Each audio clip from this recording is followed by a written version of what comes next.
So this is I think the sixth sermon in our 6-month adventure to the birth of Jesus from the creation of the world. I am going to think that's funny even in December. I can't help it. I think that's so funny. We are doing Advent the whole way through because we get the opportunity to recognize as we're reading the Old Testament that we are reading about a world where Jesus doesn't really live in the world yet. Jesus has not yet appeared. That theme will continuously show up.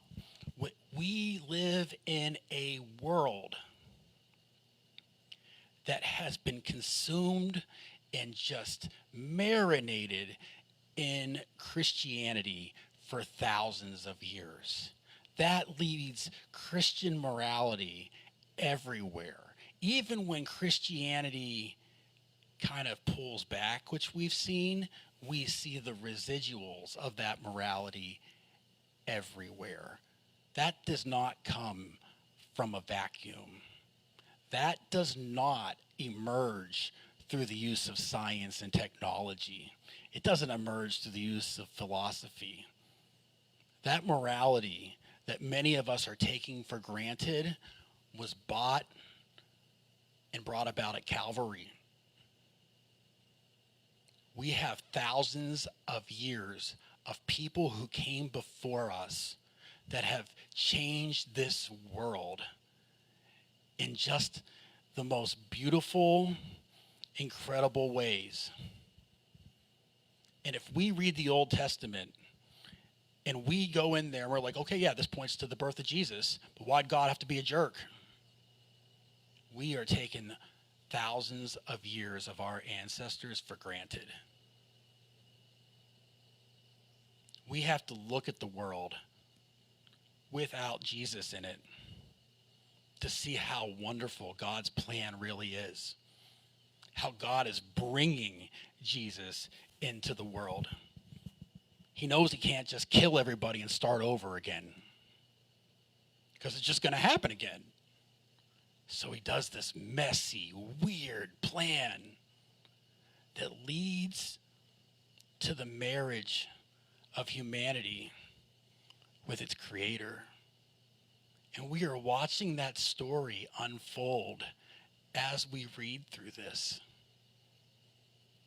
A God who has changed the world through nothing but love, even though some really messed up stuff has happened. And we really got into that last week when we went through Genesis. I don't know if I'm ever going to, well, after this series, preach through an entire book of the Bible in one sermon. That was insane. I left from that feeling like I don't have a rhythm with that. I don't know how to do that. But we went all the way from Eve all the way to Joseph, right? And that's crucial. It's crucial because when we look at Jesus, Jesus says this. This is what we need to see. Very truly, I tell you, whoever believes in me will do the works I have been doing, and they will do even greater things than these, because I am God the Father. And I will do whatever you ask in my name, so that the Father may be glorified in the Son. Jesus came and gave that decisive victory over the serpent that Eve faced in the garden. But then he told us to continue the job. He says, you're going to do bigger and better things than I do. And that's the cool thing about reading the gospel and then going into the book of Acts. Because you see these fumbling idiots, right, that don't understand what's going on. They're fumbling. They're not any better. We're not any better than them. Believe me, we're all fumbling idiots. But Jesus shows them how to do it. And then you see them living victoriously throughout the book of Acts. Because the battle with the serpent may have been won decisively in Jesus, but it still continues after him. And that battle continued well before he ever showed up on this earth. the book of Genesis shows us how that story unfolds. We see how Jesus narrows the picture significantly, but we see how Genesis begins to narrow that story as well. It starts with Eve, and it takes us down into Abraham, and to Abraham's son Isaac, and then Isaac's son Jacob, the guy who takes on the name Israel, and his 12 sons who become the tribes of the king of the kingdom of Israel. And what was cool about it, we're going to zoom back in again today, is that when you start out at the beginning of Genesis, you get this aggregate picture that almost represents the way the church has sometimes represented itself to the world. You got your Cains and you got your Abels, right? You got your Noahs and you got everybody else, right? You got your Shems and you got your Hams. We talked a little bit about what Ham did last week, and it was funny how it got real quiet. It was like a Bill Burr stand-up comedy thing, because when you watch him, it gets real quiet. But, everybody's like, I don't know if I can laugh at that, or I don't know what to say. If you didn't watch it, just watch the sermon. It gets into it. I can't get into too much stuff because there's too much stuff that you can get into, and it's all weird. But when you zoom in and you look at these people as the Bible does, you can see that you don't get to look at the world as if there's Cains and there's Abels. This perfectly clean person, this perfectly beautiful person that brings the animal meat when Cain just brings his vegetables, right? We like to judge vegetable eaters. I'm just joking, I eat vegetables. But we judge people. But then you look at Abraham, you see his acts of righteousness. But then you see, some pretty bad stuff too. You look at the story of Joseph, which we zoomed in on. And oh my gosh, is it not filled to the brim with messed up people doing messed up actions, doing things that would put almost everybody in prison, right? Yet God uses it to keep the family alive. What in the world is God doing with that? And it made me think, this is why I ended up zooming in here. It made me think of just how messed up it would have been to be Leah. How beautiful Rebecca must have been, to work 14 years. He worked 7 years, married the wrong woman who had to live her life as the one he didn't want. And then it passes on to her kids who get treated badly. I wonder how much Leah loved watching the man that she didn't choose treating her kids like they weren't as good as Rebecca's kids. I wonder how she felt knowing she was getting ready to marry a guy that didn't want her. I'm smiling and laughing, but only because it's dark. I don't think it's funny. I just imagined, I took a joke out actually because it was too offensive. But I know that she just looked at Jacob and was like, you're not so hot yourself, right? The only reason you're getting to marry the pretty sister is because you're willing to work another 7 years to do so, right? If she had her choice, it might not have been you. And as bad as it must have been for her, the one that really gets you is her step-granddaughter. Her step-granddaughter, Tamar. Because Judah's her son. And Judah's oldest son marries Tamar. And Tamar doesn't get to have a kid with him before he dies. And she's a widow. And this very weird custom happens there. You guys know the weird custom, maybe, I don't know. But basically, if you want to be able to hold on to your husband's land and you don't have a kid from him, you basically have to have sex with his little brother. Because you got to get pregnant to carry on the line. And then comes Onan, who we're not even going to touch on much of this stuff. Let's just say Onan engages in this historic method of contraception that would destroy the sermon if we talk about it. We'll talk about it another time for sure. But he uses contraception and doesn't impregnate her. He uses her like he thinks she's a whore. Like she isn't worth anything. And she leaves that with nothing. And Judah says, all right, well, since he was a big jerk, we're just going to let you go live with your dad as a widow with no future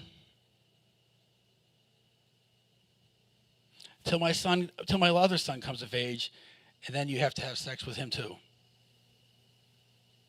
Except he doesn't do that either. He doesn't follow through. So Tamar does what any girl would do in this situation. She finds out that Judah is going on a little bit of a travel thing, and so she runs ahead of him, and she dresses up like a pagan temple prostitute, meets him in the road, and seduces him so that he'll impregnate her. And somehow she convinces him to give her his staff, because I don't think he had enough payment. And so she leaves with his staff and Judah's baby gestating inside of her. And so 3 months later, you can't hide it forever, Judah finds out that Tamar's pregnant. And he's like, wow, she really is a whore. That's what happens. I'm not sugarcoating it. And then she gets to pull out her trump card. And she looks at him and she's like, you want to know who the daddy is? Hands him his staff. You're the dad. And Judah's like, oh crap, I knocked up my daughter-in-law. He freaks out and he says, she's so much more righteous than me. Which, as I read this, the first couple times, I'm like, what in the world is righteous about what Tamar's doing? Is it righteous to seduce your father-in-law because you're not getting your way?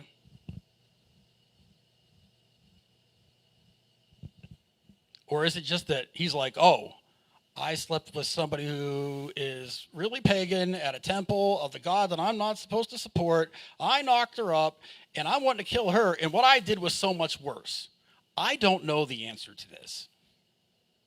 I lean towards the second one, where he's like, I want to kill her for doing something that's way less bad than what I just did.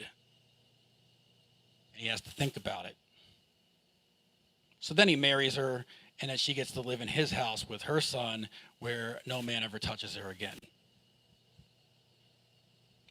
And it's victory.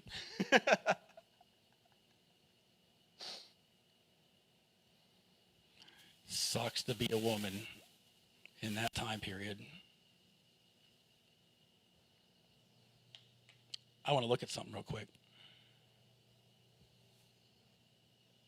This right here, according to psychologists, I'm a psychology major, so I go back to this all the time, as Maslow's hierarchy of needs. If you look at this here, you see on the bottom are your more primary needs.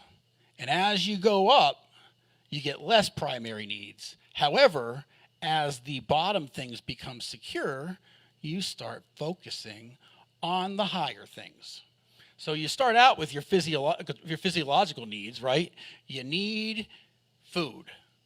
You need sustenance. You need shelter. You need to know that you're going to make it through the week. And then once you start to become secure in that, then you start worrying about safety and security, like longer term future. And as you start to feel secure in that, that's when you start wanting to feel connected to your community. You need people around you who love you and respect you and treat you like you are worthy, not like you're a whore because of misfortune. And it's only once you start feeling that sense of connection that you begin to actually care if you like yourself. And it's when you start to like yourself that you begin to find the opportunity to become a part of something that you realize that is bigger than yourself. You find your purpose in the world, the reason that you are alive, so that you can give yourself to that. Because all that other stuff, it gives you security. But you recognize without that, something's missing. It makes me think of Jim Carrey. He's like, he has that quote. He's like, I just wish everybody could get everything they want so they could find that it's not the answer.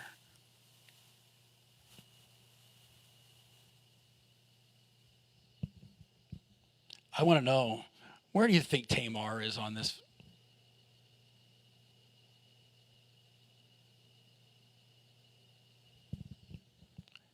I think her physiological needs were largely met. Living as a widow in her father's house, I'm pretty sure her father didn't necessarily look at her the same way that everybody else was treating her, right? He probably fed her. But do you really think she had that much safety and security? A sense of real love and belonging?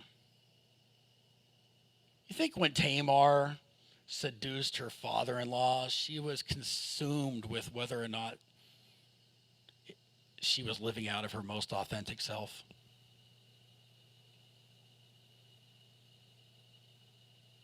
Where are you on this thing?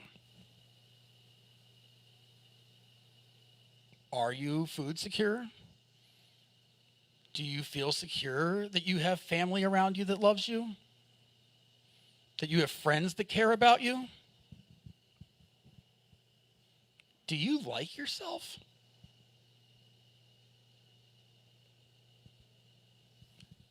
Does the version of you that you wish you could be match up to the person that you are?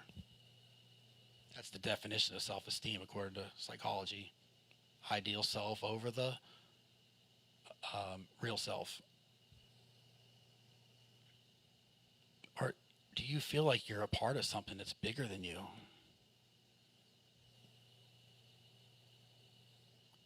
You know what I hear pastors talking about when people are holding into massive plights where they recognize that the world is not giving them what they need, where the world doesn't come through for them the way that they thought it probably would as a kid, where their dreams probably were a little bit too lofty. They say, hold on to the promises. Hold on to the promises of God. And I think most of this is well-intentioned, and I think some people use it well. But I don't think it's communicated very well.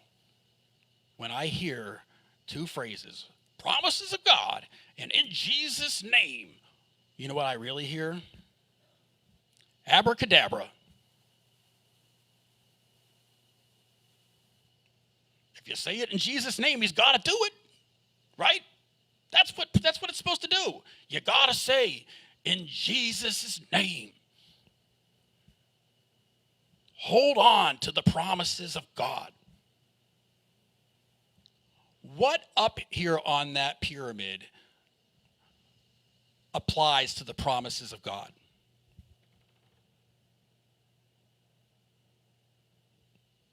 Does any of it apply to the promises of God? And what are you supposed to do about it?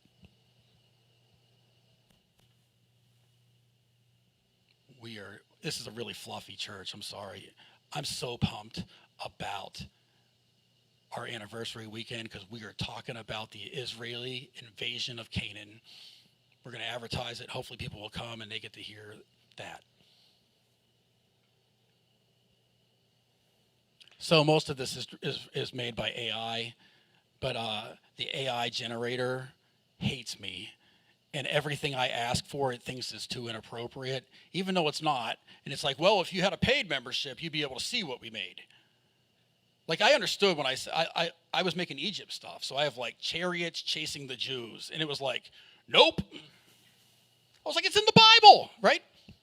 I was like, give me a river made out of blood. It was like, nope. And I was like, wait a minute, I got an idea. Give me a river made out of ketchup. And it was like, I see what you're doing. Nope.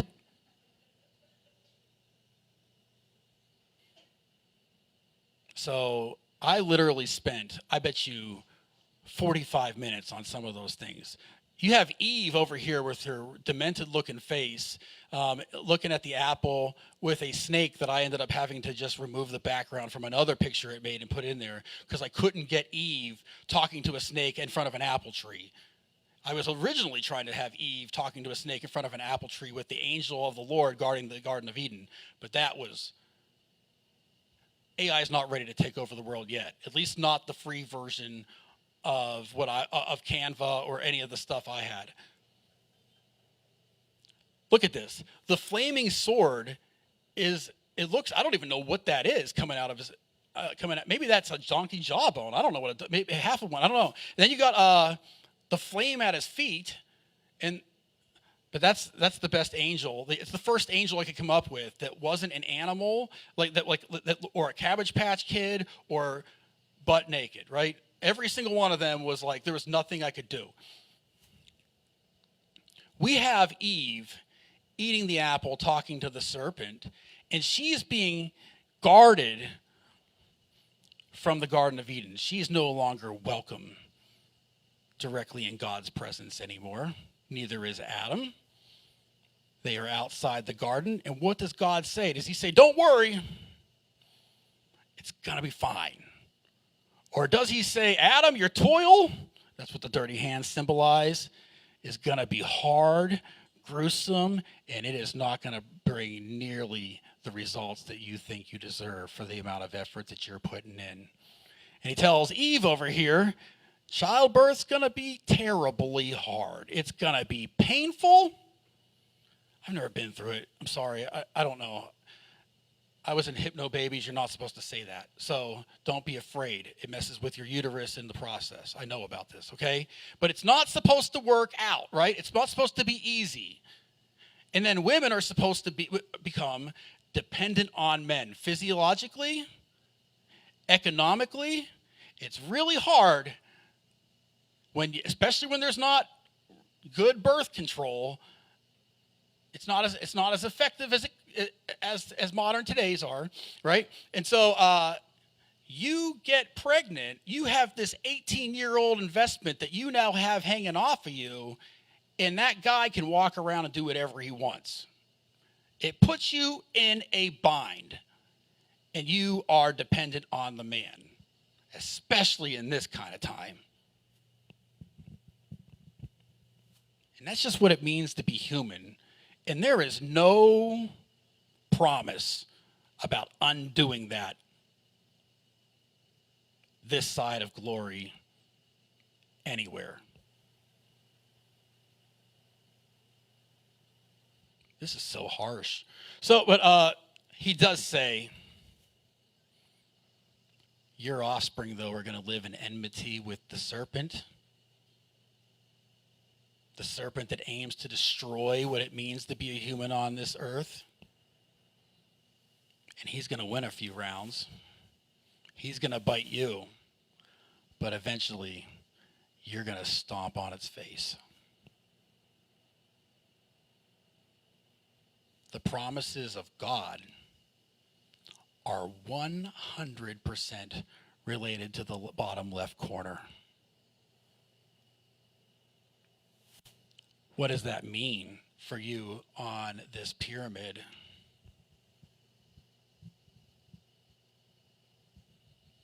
It means that it's highly likely the reason people live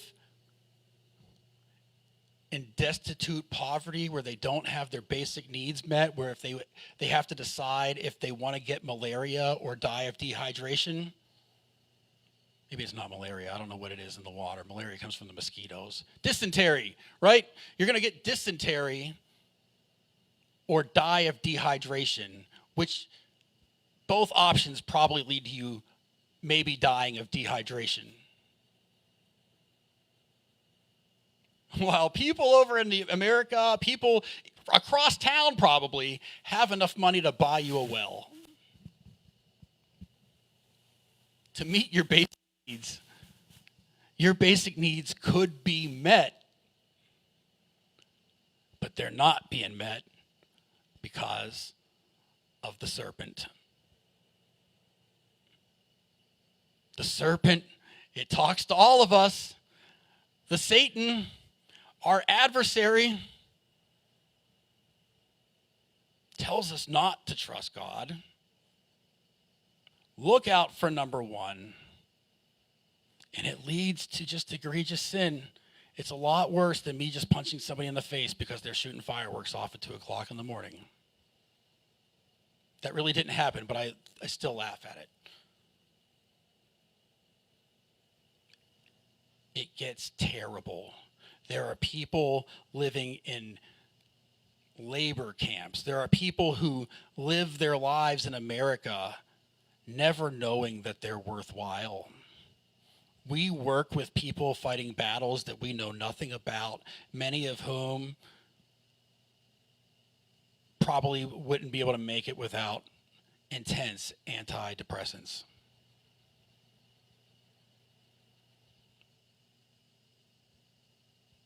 We live in a world that will destroy you, that will just take you right out. Right when you think you're going to thrive, it gets you right in the hamstrings.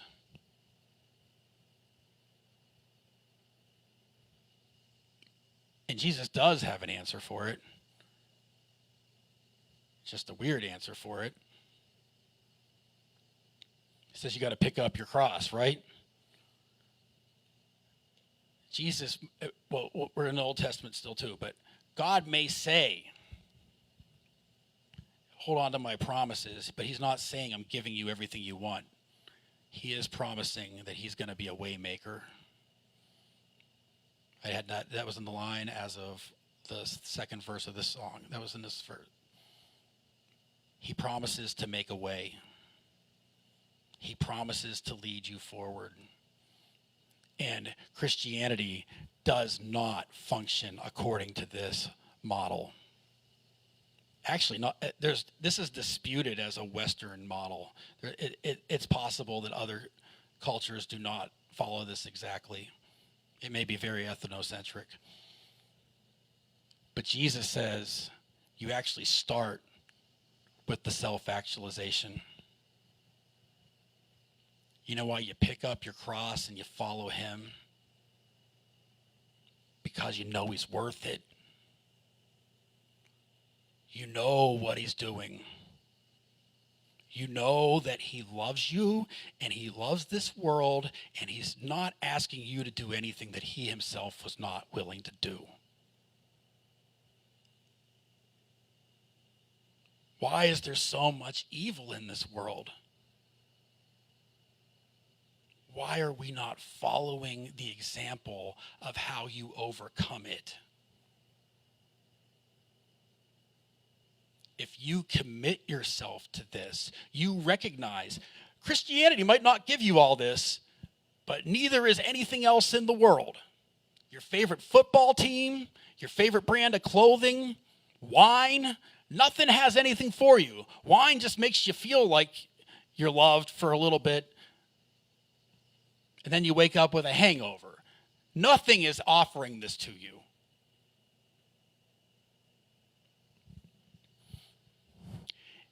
If you follow that, God will shape your heart. God will develop you. God will turn you into something beautiful.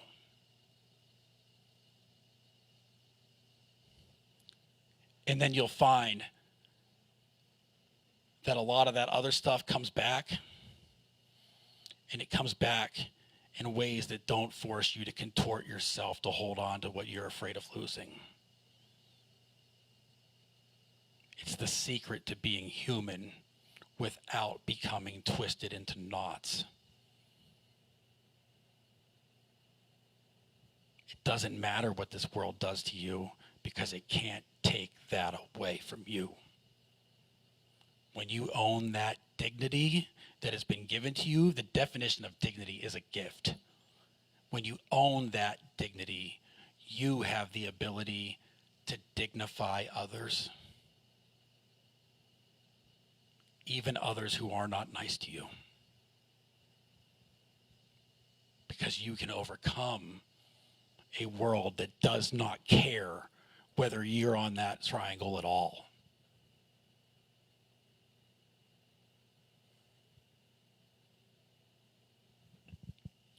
And you're going to live your life, and it's going to look a lot like Jacob's family.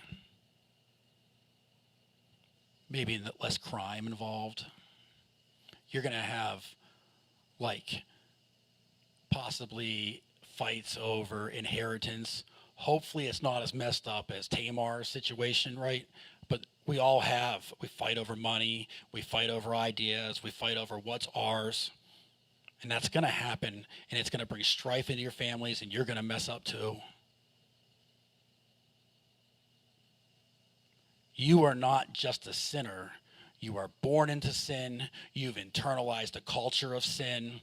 And then you are a sinner that perpetuates a culture of sin and then victimizes other people with it. Jesus didn't just die to overcome your own individual sins. He died so that we can take the whole thing down. That's the reason why we are alive, even when the process is still happening inside of us. That's a Jerry Springer wouldn't even be able to put half of that on TV. Even you couldn't even put it on HBO, right? You'd have to find half that stuff on the dark web.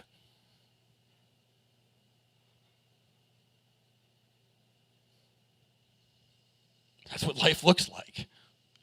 The Bible is not a manual for Victorian morality. And I think we owe the world an apology for ever pretending that it was.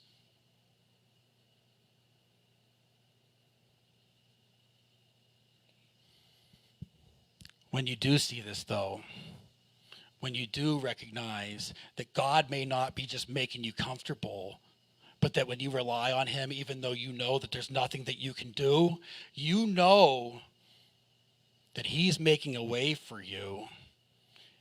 And even though you got jealous of your brother, you threw him into a pit, sold him into slavery, told your father that he was dead, and had his coat covered in blood, then it's the reason why your grandkids get to live into the next generations.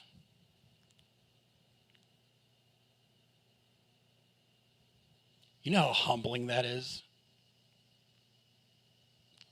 We are that messed up. But God is still working in our midst. He still sees us for our potential.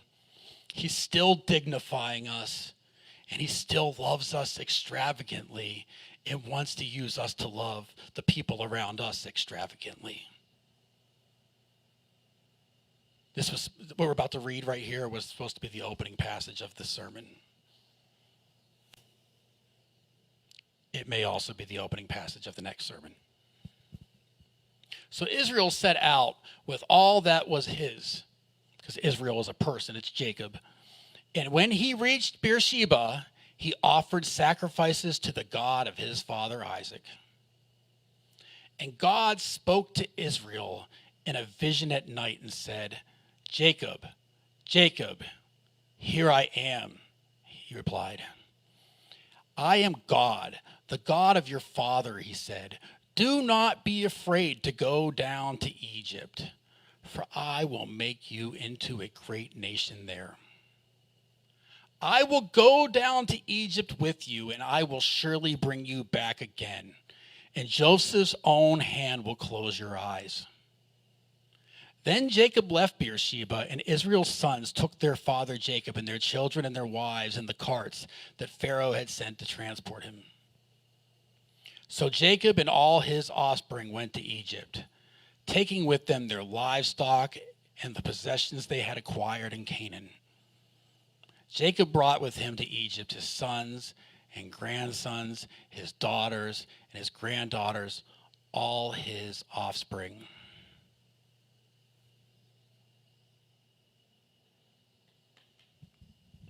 What do you think it would have been like to be Jacob, to recognize that you're unprepared for the weather outside because it's not raining? And when it's not raining, you don't get to feed your families. And when you don't feed your families, they don't tend to stay alive very long. Yet he finds out that his son's alive. And that because his son's alive, his whole family gets to survive.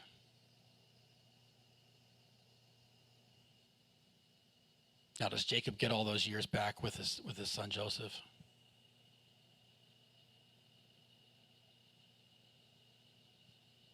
No. Do you think that automatically wipes away all the emotional scarring of grieving your most loved son?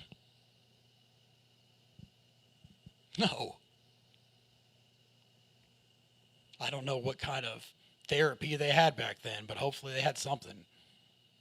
Because I bet as soon as he started to feel a little bit secure on one rung, the trauma of the other rung is going to come full force into the world. And he's going to be like, that's all I could think about now. All I could think about yesterday was food, but now I hate my other sons, you know. They took that from me.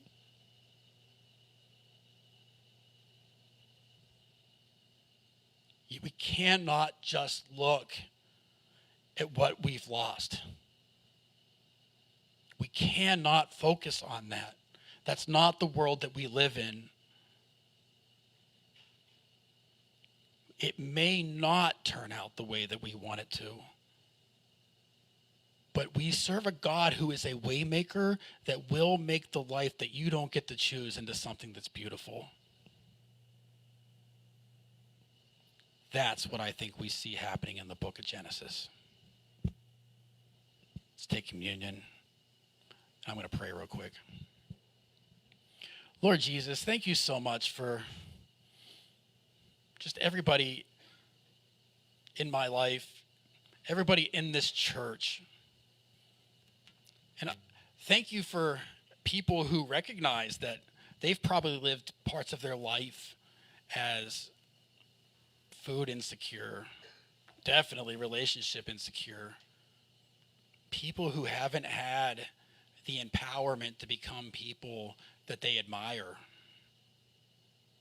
People who have no idea what they've been doing with their life.